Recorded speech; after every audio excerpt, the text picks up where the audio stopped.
Even though in the last episode I told you about how Keith Richards always said that he felt the leader of the Rolling Stones was Ian Stewart. But I think most people would say, hang on, there's another guy that was actually the leader of the Rolling Stones, and he was a very talented musician and a very troubled soul, and at the same time, a very randy man.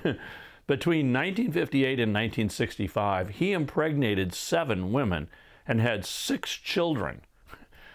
But he still had time to put together a British blues band that became one of the most fundamental rock and roll bands ever created, and they're still out touring and recording today.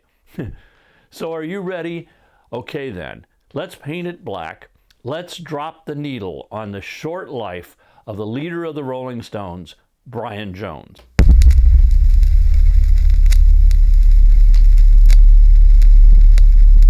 His full name is Louis Brian Hopkin Jones, and he was born in 1942. He was a sickly boy, contracting croup at the age of 4, and that left him with asthma that he suffered his entire life. Apparently, his first musical experience was playing, of all things, the clarinet. Who would have figured? And he did pretty well in a school band with it.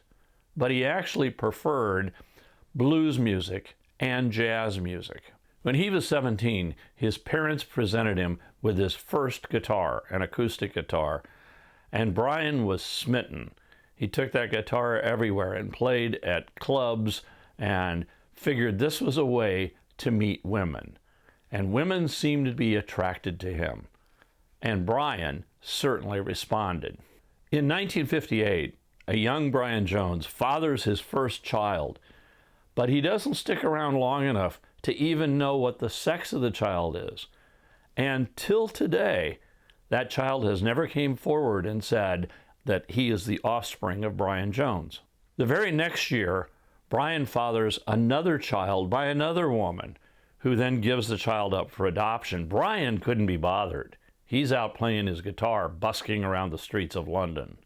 But his lust for women continued. And one night when he was playing a club, Brian met a young married woman, and they had a one-night stand, and she got pregnant. Brian never knew she was pregnant, never knew she gave birth, and she and her husband raised the child. In 1961, his then-girlfriend gave him his 4th child, and Brian decides, hey, I'm going to be a dad. I'm going to hang around and take care of both of them. But it really didn't work out that way, because the young band, the Rolling Stones, kind of got in the way. Brian moved to London, called himself Elmore Lewis, and started to make a name playing slide guitar. In May of 1962, he decides to take out an advertisement in a newspaper called Jazz News, and he says that he's looking for musicians to form a new band. Now, as we know from the previous episode, the first musician to respond was Ian Stewart. Ian was a piano player, and then a young singer, Mick Jagger, shows up and recommends his friend Keith Richards to play guitar. And hence, Brian Jones forms the band and names them the Rolling Stones. But the young band was really struggling. Between the years 1962 and 1963, Brian Jones, Keith Richards, and Mick Jagger all shared a flat with a 4th person called James Fledge. Now, if you are a Rolling Stones fan, you might recognize that name, because when the Stones started writing their own music, they used a synonym, and it was called Nanker Fledge, which they lifted from James Fledge. The young trio spent all their time listening to rhythm and blues music and trying to figure out how to play that and perform that live. And then came along Bill Wyman on bass and Charlie Watts on drums. And the Rolling Stones, as we know them, were finally finalized.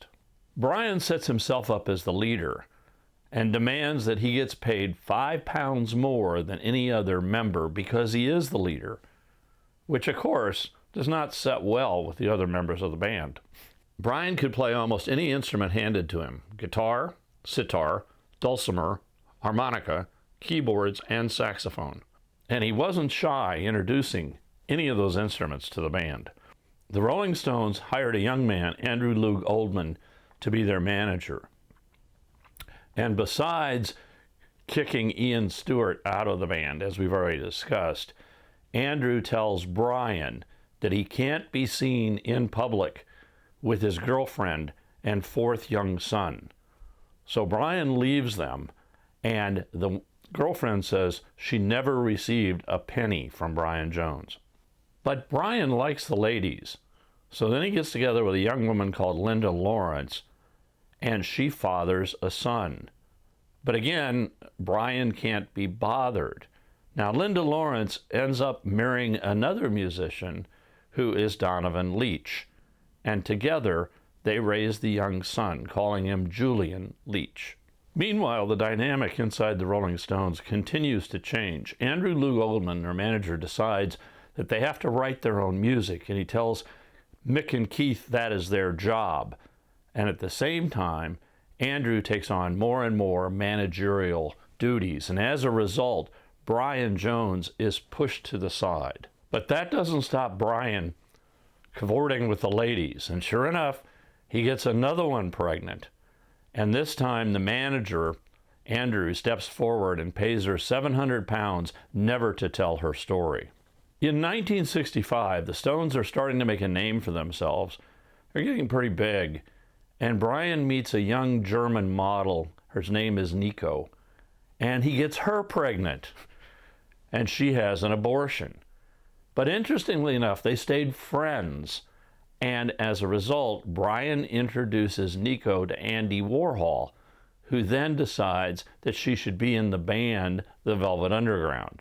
But the situation inside the Stones is about to change again.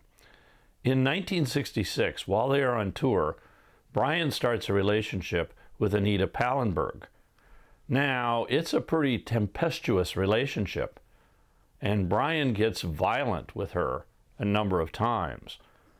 And so one time, when they are going to go to Morocco, Anita's getting pretty fed up, and Brian gets ill and can't quite make it to Morocco. So what does Anita do? She falls into the arms and into the bed of Keith Richards. As you can imagine, relationships inside the Rolling Stones was getting pretty weird at this point. And Brian was getting more and more withdrawn. When he'd show up for the recording sessions, he didn't want to play guitar anymore. He'd try to figure something else he could do, sitar or dulcimer or any of those instruments that he could play. Brian got further and further into drugs, and his personality changed. He could be sweet one moment and cruel the next. And Bill Wyman has actually said that Brian Jones was the type of person who pushed friendships to the limit and then beyond. Brian's contributions to the music of the Rolling Stones became less and less. He did contribute to Jumpin' Jack Flash and played on Beggar's Banquet. His last lead guitar was on No Expectations. Brian's last performance with the Rolling Stones was on a project called Rolling Stones Rock and Roll Circus, which was to be a concert and a film, but it wasn't released for 25 years because Jagger said the Stones' performance was subpar. It came out on DVD, and you can probably find it streaming. And it certainly is worth looking at for the performances of The Who, Jethro Tull, and there is a supergroup, a one-off group called the Dirty Mac, which is Eric Clapton, Keith Richards, and John Lennon doing Your Blues. And then there's the Rolling Stones set, which, not that bad, but I think there's no question The Who pretty much stole the show right out from underneath the Rolling Stones. Brian got busted for drugs many times, and as a result, he had trouble getting a visa to tour the U.S., which is what the Stones wanted to do. He became more and more distant from the group, and at one point, Mick Jagger told him, "You show up for this photo shoot, or you're out of the band." So his last photo with the Rolling Stones was taken, and it became the cover of the album Through the Mirror Darkly, Big Hits Volume 2. After the release of the Let It Bleed album, the Stones want to tour the U.S., but Brian cannot go. He can't get into the country. So it's obvious that it's time for a change. Ian Stewart steps up and suggests they need a new guitarist and recommends a guy named Mick Taylor. In June of 1969, Keith Richards, Mick Jagger, and Charlie Watts drive out to Brian Jones' house and inform him that he is no longer a member of the band that he formed. He's kicked out of the Rolling Stones. But the way they play it for the press, it was all amicable. And Brian kept up his side of that myth as well. The house that Brian was living in at that time, it had a big swimming pool out back, and he was living with his girlfriend. And people described Brian as being very happy at the time. However, just 1 month after leaving the Rolling Stones, Brian Jones is discovered dead at the bottom of his swimming pool. He was 27 years old. Now, as usual, I've created a Spotify playlist where you can listen to some of the songs that I've talked about in this episode. And here's the link, and I'll also put it in the comments below. Just 2 days after Brian Jones's death, the Rolling Stones, with Mick Taylor, performed their first concert together at Hyde Park in London, and they dedicate the concert to Brian. Over the years, there have been multiple inquiries into Brian's death, with lots of murder conspiracies, but nothing has ever been proven. In 1971, after Brian's death, an album is released called Brian Jones Presents the Pipes of Pan, the Music of Jojuka, which was an album of Moroccan master musicians that Brian had recorded a few years earlier. Another example of Brian's musical prowess is go listen to the rather weird Beatles song, You Know My Name, Look Up My Number. And playing saxophone for the Beatles is none other than Brian Jones.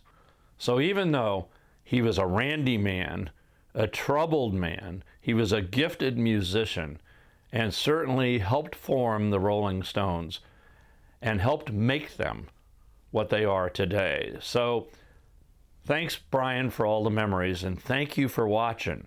And we'll continue our odyssey on the individual members of the Rolling Stones in the next episode. Until then, keep it rocking. If you liked this episode, hit the like button, and you can also leave me a comment down below, and I'll respond to you. If you subscribe, we'll let you know when future episodes come out.